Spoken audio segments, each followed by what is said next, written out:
La loi du 20 janvier 2014 garantissant l'avenir et la justice des retraites vient compléter de manière très importante les dispositions initiales de la loi de novembre 2010 qui avait instauré la prise en compte de l'exposition aux facteurs de pénibilité des salariés au sein de l'entreprise. La nouvelle loi va imposer pour les entreprises, dès le 1er janvier 2015, l'élaboration de nouveaux diagnostics afin d'apprécier l'exposition d'un certain nombre de salariés aux facteurs de pénibilité. La nouveauté des dispositions légales et réglementaires de janvier et d'octobre 2014 est que le législateur a décidé de définir de manière particulièrement précise ce qu'il convenait d'entendre par l'exposition des salariés aux facteurs de pénibilité. Pour chacun des 10 facteurs de pénibilité, le législateur a défini des seuils d'exposition en intensité et en durée. À partir de ces nouvelles définitions, chaque entreprise va devoir élaborer un nouveau diagnostic afin d'apprécier le nombre et le pourcentage de salariés exposés.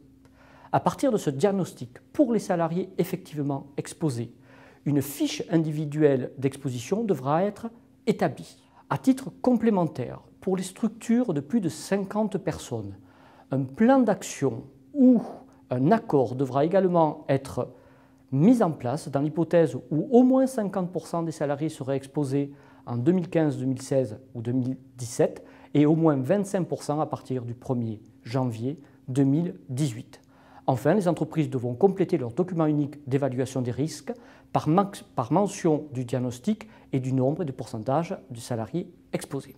Attention, pour les salariés exposés, à partir du 1er janvier 2015, les entreprises devront payer une cotisation spécifique à hauteur de 0,1% de la masse salariale pour un salarié exposé à un facteur et à hauteur de 0,2% de la masse salariale pour les salariés exposés à 2 ou plusieurs facteurs de pénibilité. Cette cotisation sera doublée à partir du 1er janvier 2016. Pour les salariés, ces nouvelles mesures sont également d'une particulière importance. Pourquoi ? Parce que les salariés effectivement exposés à partir du 1er janvier 2015 vont acquérir des droits nouveaux qui vont se traduire par un certain nombre de points individuellement acquis en cas d'exposition.